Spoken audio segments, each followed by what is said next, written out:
episode, we will enjoy a downwind run, explore the historic town of San Blas, venture deep into the jungle, and face heaps of crocodiles.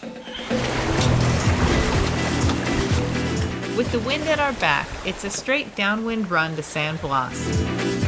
It's a day sail, about 40 nautical miles to reach our destination. The wind is so consistent that we set our spinnaker without a pole, and the spinnaker behaves itself. Well, mostly. Going 5 to 6 knots, straight downwind with our spinnaker towards San Blas.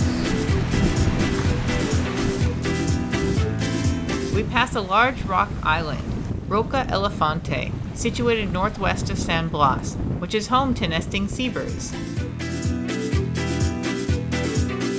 Fishing is very good. We get a bit carried away playing with the spinnaker, and all of a sudden it's already late afternoon. The wind dies and we have to motor full steam ahead towards San Blas.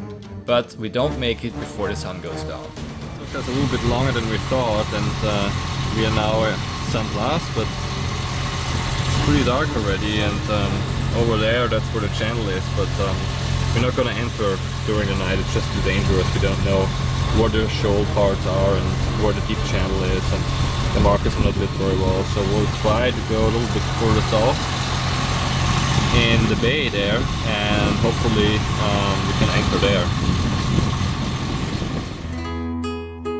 So we sail a bit further south and anchor in Ensenada de Mantanjem, a large bay a short distance from San Blas. Next morning, we get some exercise by rowing our dinghy to shore. We relax at the beach a bit and then head into town. Hitchhiking isn't really an option since most vehicles passing us are loaded to the max. So we watch the local bird life. Here is a flock of white ibises, hanging out in the shade. And then we walk to town. It's about an hour by foot, but there are plenty of drink and food stands along the way. San Blas has a long history as a seaport for the Spanish Navy.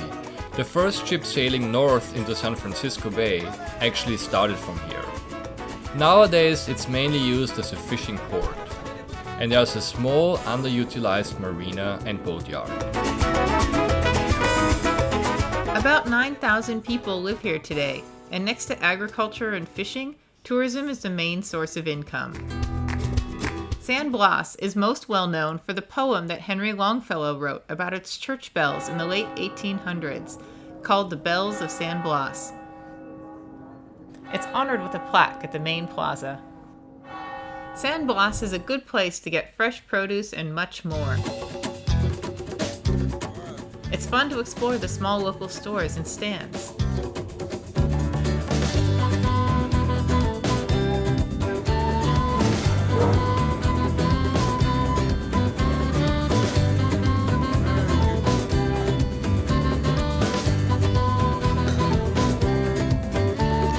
The small town also offers lots of places to eat, but we are after a specific restaurant that had great reviews. McDonald's. Let's go find McDonald's. Are you sure? Yeah, I never thought I'd say that, but apparently this isn't really McDonald's, so I guess it's okay. Okay.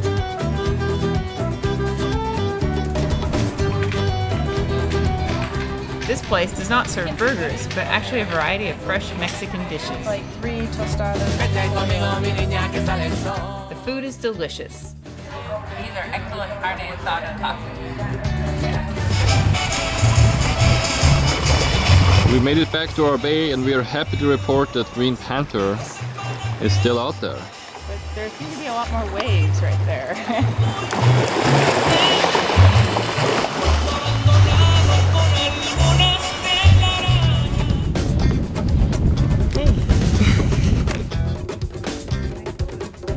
Back on board, we enjoy the calm ocean and the serene sunset.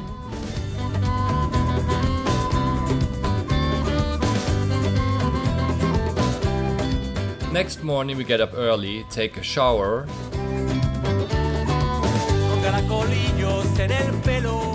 and get ready to explore the jungle.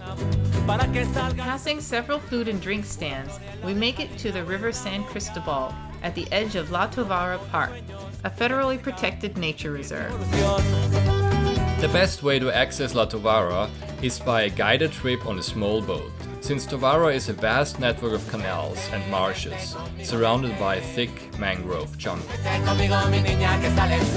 We speed upstream through dense mangroves, but soon the river widens and we are surrounded by wildlife.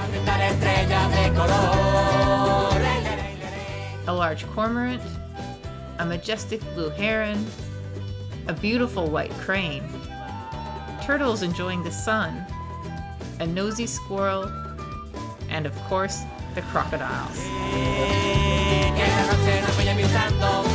The crocodiles are difficult to spot at first, but we soon realize that they're pretty much everywhere along the river. We come across an old movie set used in the 90s in the film Cabeza de Vaca.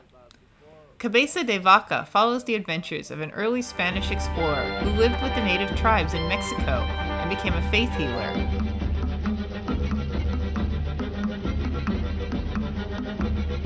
It's a true story and a fascinating film, although it is almost unknown in the US.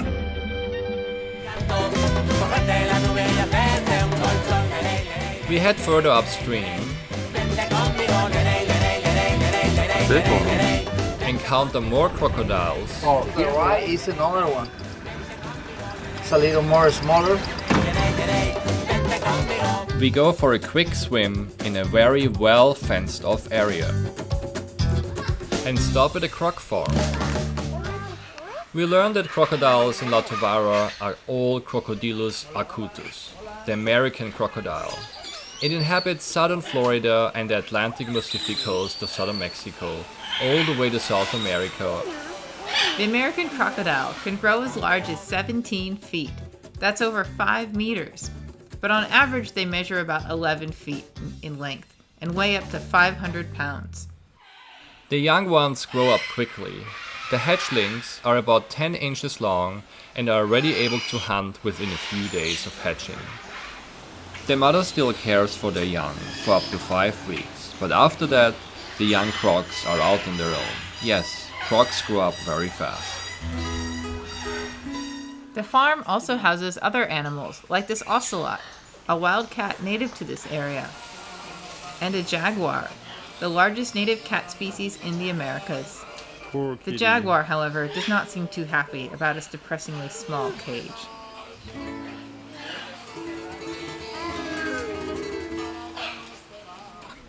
Hola. Hola. ¿Qué tal? Hola. ¿Está bien? We have a chat with the locals. ¿Cómo estás? Hola. And then we speed back down the San Cristobal River.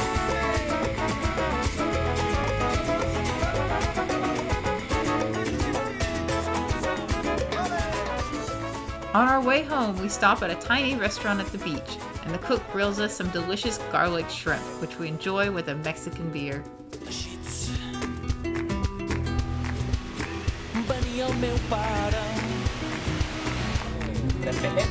Oh, sí, muy bien. The cook's family also puts out some traditional Mexican mosquito repellent, that is burning coconut husks, which protect us while we eat. Green Panther is waiting for us, and we enjoy another beautiful sunset in Mantachen Bay.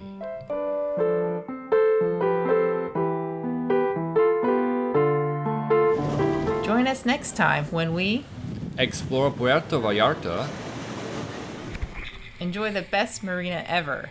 and struggle to get our boat ready for the big Pacific crossing.